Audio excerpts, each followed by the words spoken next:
An example, supply chain. You go to a store, they don't have bread. We're like a third world country. They don't have things. You go to buy something at Tiffany, you go to buy something at a hardware store, high, low. They don't have product. They say, even me, when I order things like for furnishings for a building or something, they say it's going to take 9 months to get it. Used to be like same day service. Supply chain, we never even heard the term. It wasn't like the system was working. The system's totally broken. Our system is broken. And we're going into socialism and we're going into communism. Okay, there's a lot going on there, and I hope that we can touch on all of this. It's obviously insanity. The idea that nobody knew what a supply chain was, that he hadn't heard about it until this year. He was the president for 4 years. But you can't get bread. Did you know that? You can't get bread. We reached peak toast. There's no toast anymore. And what I love is when these like disconnected, wealthy elites try to say that they're one of you can't get bread. You know, when you go to shop at Tiffany's or hardware store. You go to those, don't you, Jordan? No, we don't go to Tiffany's. I'm not buying high-class furnishings for hotels. High, low, there's no product, Jordan. This reminded me of that Lucille Bluth clip from Arrested Development, which is, how much could a banana cost, Michael? $10? And just this, he's so hilariously out of touch. And I really want to know what he tried to buy that was going to take 9 months to get there. Yeah. It was probably, some probably ornate piece of furniture that, was probably handmade somewhere. And just yeah, look, we're all in this situation. We all can't get our, $40,000 king's chair for our second living room. Because this is tough, guys. I feel you. But yeah, do you all, I'm sure you all remember at the onset of COVID when, people were worried about what the future would look like and the hoarding that took place and how you weren't even you weren't able to get essentials like toilet paper and the price spikes that occurred for essentials like that. He was very, very clearly aware of it then. But they had this sort of collective amnesia in the Republican Party, acting like this is a purely unique situation only to the Biden administration and directly caused by his policies. When it's not. They knew this was happening. Scarcity was happening during COVID, during the Trump administration, but they have to politicize this. Exactly, 100%. Yes, there are some supply chain issues. We're still in the middle of a pandemic. We are ignoring it here, but since he and his rich buddies over the past 50 years have transferred so much of our manufacturing base over to Asia, they're still trying to take it seriously. There are ripple effects of this, and it doesn't necessarily all have to do with Biden specifically. The whole thing's just insane. The idea that his custom furnishings had next day service back then. That's not how that works. Couches take a while to make. The whole thing is just insanity. Oh, by the way, we're gonna tell you why he's doing this, why he's going off about bread and stuff in just a sec. But let's also bear in mind they're doing this classic thing, which I think you've identified multiple times on Twitter, Jordan, which is he said, and we're moving into socialism and we're moving into communism. We have supply chain issues with the socialism. But we don't have socialism. We have capitalism right now. I love when there's a breakdown in capitalism and they identify that as social. The right loves showing a shot of empty store shelves that you find out was from 2016 in Croatia or whatever, but they use it as a demonstration of the issues of socialism. Now, we don't have socialism. Your system failed. It's the one that's having trouble right now. You don't get to criticize the thing that we didn't have. It's like when the power grid failed in Texas that winter and they blamed the Green New Deal. But we didn't do the Green New Deal. How can that possibly be to blame, Jordan?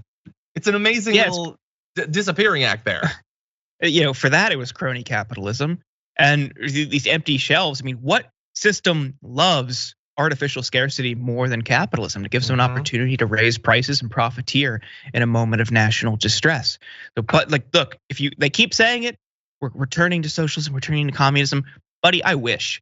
This is absurd. they will, and it's another reminder that we should never capitulate to Republicans on this type of thinking. They will use it. The Democrats will use it in the primary to malign progressives. They did it to Bernie. Oh, he's a socialist. He's a communist. We can't nominate him because then the Republicans will call us socialists and communists. So they nominate Biden, and what happens? The exact same thing. No matter who you are and what you do, if you were on the left, Republicans are going to say this. So stop feeding into it by attacking progressives, but also stop acting like this is something that we really need to be mindful of. They're going to say it regardless. Yeah, they 100% are. Now, why are they saying? Well, in general, they say it. Obviously, it's a distraction and all that. In general, it's an attack in general. But here specifically, I think it might be a specific sort of distraction, not just the bread stuff and the supply chain stuff, not just other stuff that he talked about in it. This was the conversation, by the way, where he asked for Vladimir Putin to release dirt on Hunter Biden. Putin's busy committing war crimes, dude. He needs to focus. He can't do your dirty work. But anyway, why? Well, because this week we have a lot of stuff that Trump would love for you to not focus on and for the media to move on from. And that's gonna happen inevitably, even the damage work. We're gonna eventually move on, but we're gonna try to stick with it for just a little bit.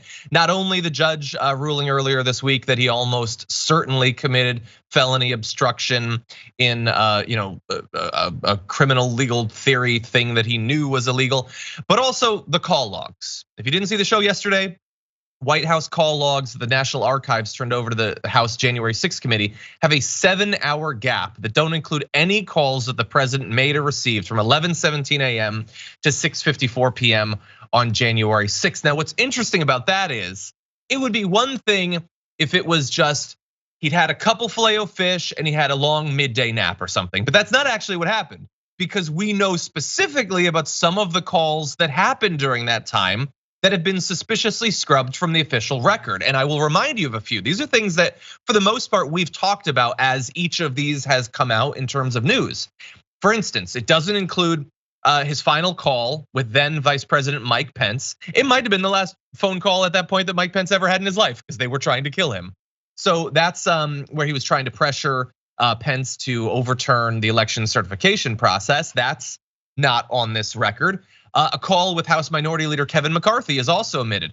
That was the conversation in which Trump, responding to the GOP leader sounding the alarm on the violence unfolding in the Capitol, infamously remarked, quote, "Well, Kevin, I guess these people are more upset about the election than you are."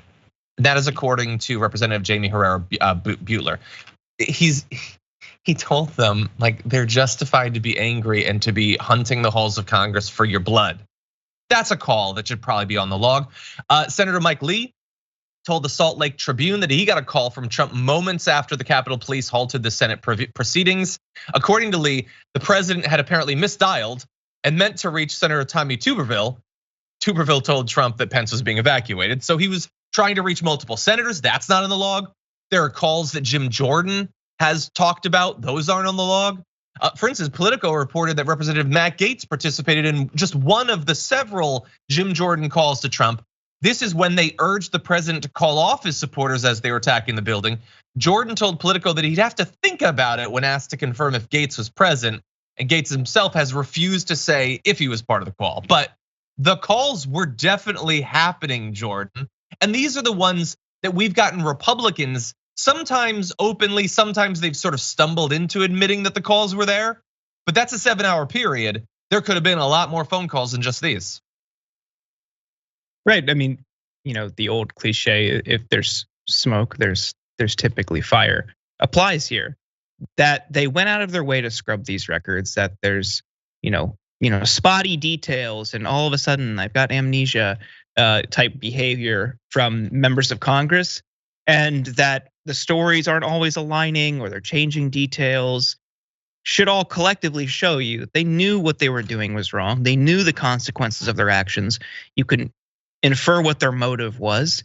In some cases, they explicitly told you, and they just decided to try to, get away with it. This is a total cover-up. And a lot of people have been drawing parallels to Nixon because there was a similar gap in some of his White House recordings during Watergate. But the difference is, like, that was when his own party turned on him, and we're just not seeing that here. So yeah, those parallels in the behavior might be apt, but the consequence will probably be different and non-existent because his own party is going to need to be, is going to need to join Democrats in punishing and prosecuting Trump. Oh, and I don't think we're gonna live hold our breath for that. Also, wasn't the Nixon gap like 18 minutes or something like that? Yeah, it was something like short. It was like Definitely not 7 hours. Conversation. Yeah, this is a lot. This is 7 hours. Trump, a busy caller too, from what has already been revealed. And Jordan's 100% right about what this represents. Now, why that is important legally is that for some reason we've gotten to discover over the past few years tons of things that apparently are not illegal in America. Doing a coup, not necessarily illegal. If Trump thought that all the things he was doing were legitimate, not illegal, and warranted. If he was a true believer in the conspiracy theories that he was spreading, many people seem to think then maybe he didn't commit any crimes, which is its own form of madness, but let's run with it. When you scrub the records of a 7-hour period, during which you either just got rid of the records or were actively using burner phones that you're pretending that you're not familiar with, but like all these people are saying you definitely knew what they were and you definitely used them, then you cannot imply that we just thought everything we were doing was totally legitimate. We honestly believe these things and we thought all this was legal. No, when you're hiding all of your communications, that is a strong signal that you knew what you were doing was illegal, was wrong. And in the end, it's probably not even gonna matter, because who is actually gonna take this to legal, to a legal phase? Merrick Garland, the January 6th commission? No, probably not. But if they did, this would be a very strong piece of evidence that they knew at the time that what they were doing was illegal. Yeah, there's no consequences for any of this type of stuff. It's deeply frustrating. We see Republicans especially try to malign other countries and especially developing countries around the world as corrupt, oligarchic, whatever, to justify a military presence, an invasion, to impose our will on countries around the world.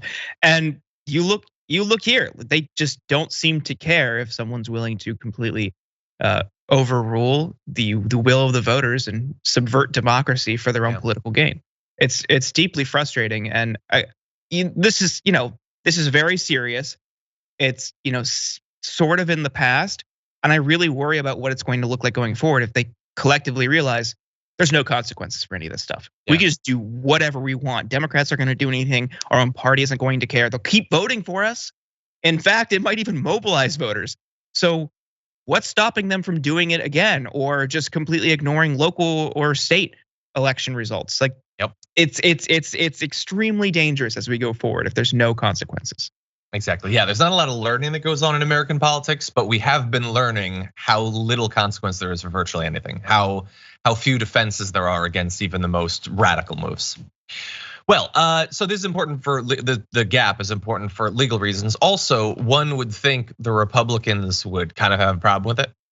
What about our emails and what about the private phone and all this stuff about communications? You're supposed to be transparent, they said for so long. Are they gonna stick with that now? What do you think? What do you think?